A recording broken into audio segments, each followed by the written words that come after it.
नवरात्रीच्या उत्साहात अमरावती शहरात एक धक्कादायक घटना घडली आहे। फ्रेजरपुरा पोलीस स्टेशन अंतर्गत राहुल नगर येथील बिच्चू टेकडी परिसरात एका महिलेचा संशयास्पद मृत्यू झाल्याचं समोर आलं आहे। पोलिसांनी घटनास्थळी धाव घेतली असून या प्रकरणात पती फरार असल्याने संशयाची सुई त्याच्याकडे वळली आहे। या घटनेविषयी अधिक माहितीसाठी आपण पाहूयात सविस्तर रिपोर्ट। अमरावती शहराच्या फ्रेजरपुरा पोलीस स्टेशन हद्दीतील राहुल नगर येथे ही दुर्दैवी घटना घडली।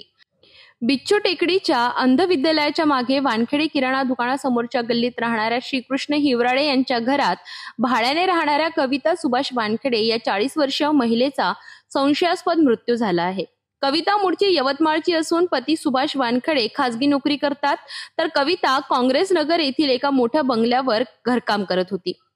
सकाळी 8 वाजताच्या सुमारास पती सुभाष घराबाहेरून कडी लावून कामावर निघून गेला, परंतु कविता घरातून बाहेर न आल्यामुळे शेजाऱ्यांना संशय आला। त्यांनी दरवाजा वाजवून पाहिला, पण आतून कोणताही प्रतिसाद मिळाला नाही।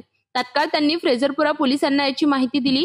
माहिती मिळताच ठाणेदार शिरसाट, फॉरेन्सिक टीम आणि पोलीस ताफा घटनास्थळी दाखल झाला। पोलिसांनी पंचनामा केला असून मृतदेहाची तपासणी केली जाते।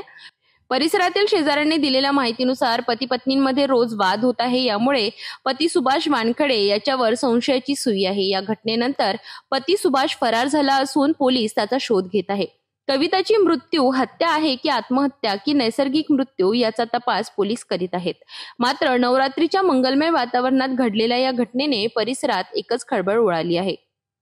तर पाहिलं कशा प्रकारे अमरावतीमध्ये एका संशयास्पद मृत्यूची घटना घडली आहे। पोलिसांनी या प्रकरणाची सखोल चौकशी सुरू केली आहे आणि फरार पतीचा शोध घेत आहेत।